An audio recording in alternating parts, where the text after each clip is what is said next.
urinating in nature again. I'm going to try something different now. Obviously, being out in nature is unlike the urban urination where you're usually urinating against something. So there's this post here. I'm going to try urinating in nature, but against something. Let's see how that works.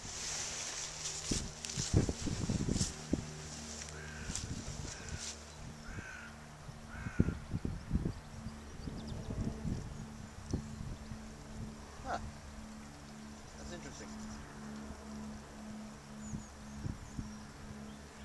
It's not bad though. It's not bad.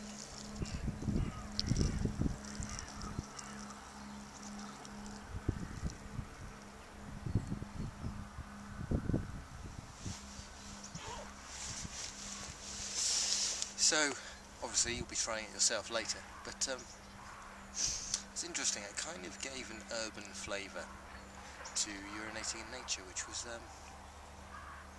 well worth a try. Thanks, see you next time.